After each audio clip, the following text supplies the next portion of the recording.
Bom, eu vou passar para a próxima pauta, já que a gente ainda tem algumas questões, principalmente novidades, né? E não novidades tão boas.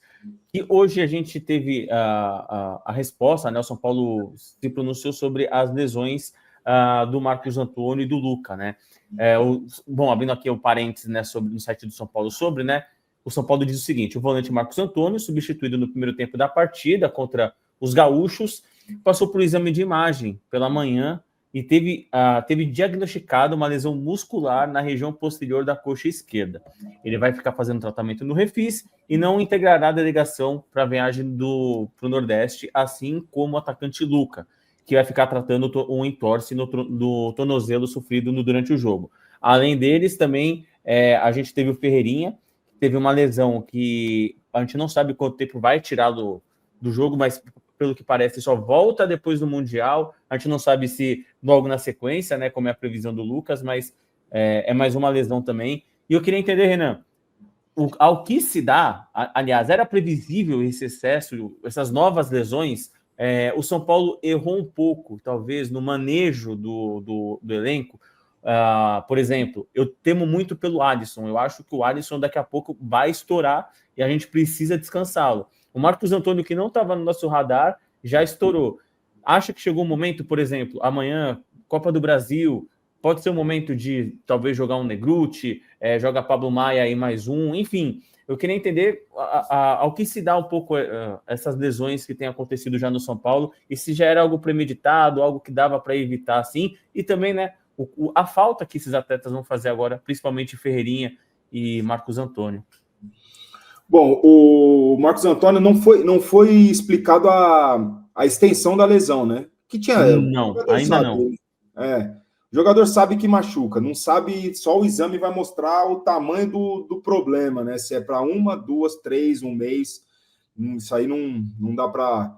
É só o exame. O São Paulo não informou mais uma vez, né?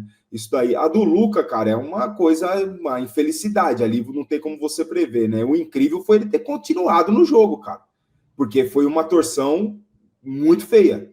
Né? Na hora, sim, eu olhei e falei, rapaz, como que esse menino tá jogando ainda, bicho? Porque não é uma torção muito, muito grave.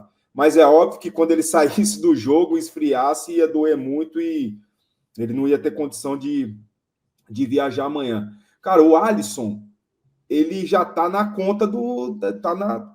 Tá pela bola 7, sabe? Tá muito complicada a situação dele. E o Marcos Antônio não era muito diferente. Não sei que programa que a gente falou, o Chacon falou, não sei se foi o Chacon quem foi que falou, que eram muitos jogos seguidos também do Marcos Antônio. Foi 16 agora. Isso, foi você mesmo. Como titular. Eram muitos jogos seguidos do Marcos Antônio. Então ele e o Alisson, né? Agora, o Alisson, perdão. O Alisson 16, perdão. Então, o Alisson, para mim, nesse jogo, jogaria Bobadilha e Pablo Maia, no jogo de amanhã. O Alisson não jogaria. Sem esquecer que o Alisson já não vai jogar no meio da semana que vem, porque ele está suspenso. Ele foi expulso contra o Libertad. Então seria mais uma folga, né? Mas tem coisas que também fogem um pouco do controle do treinador. O Ferreirinha, todo jogo ele estava tirando. Todo jogo ele estava tirando, né? E a necessidade, alguém te falou, ele continua sem jogador para essas posições de ponta, né? Dos lados do campo. O Ferreirão tá indo sempre também, né? E, infelizmente, cara, quando você olha para o outro lado do muro, né? Se o Zubeldia subir ali e dar uma espiada, porra, ele vai ter depressão, mano. Ele vai ter depressão. Porque ontem ficou no banco e não entrou no jogo do Palmeiras o Veiga, o Anderson, né? O menino Felipe Anderson. Cara, infelizmente a gente não tem tudo isso de opção para revezar. Não foi pro jogo nem o Vitor Roque, nem o Paulinho. Pô, cara, assim, é absurdo o que os caras têm. O Felipe Luiz, num clássico, não coloca o Arrascaeta para jogar. A gente pensaria nisso, né? A não ser o negócio da grama sintética, que não foi o Lucas e tal. Não, a gente não tem essa possibilidade. Isso não estou aqui também para ficar. Não sou advogado do Zubeldia, mas tem coisa. É muito curto, né, Renan? Muito curto. Foge do controle do cara. Infelizmente, meu, é difícil. É difícil a situação dele. Se a gente parar para pensar, o André, agora, depois da lesão do Caleri, o André tem jogado todos também.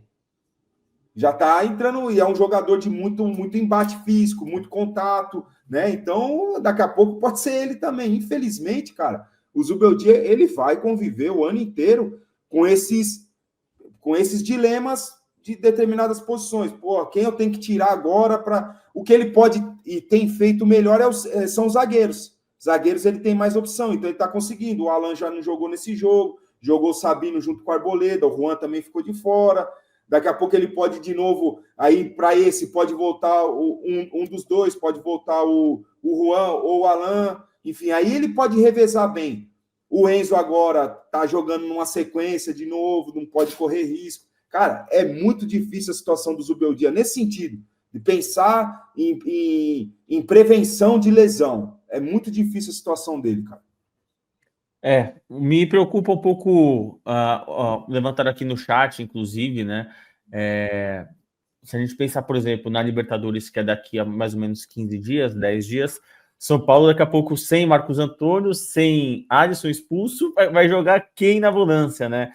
E me chama a atenção que provavelmente, pela opção do Zubeldia, seja aquele esquema do Oscar recuado, fazendo um segundo volante, provavelmente a gente vai para esse caminho, enquanto eu queria ver muito Negrutti ou Luan integrando um pouco mais, né, as opções do São Paulo no jogo e tudo mais.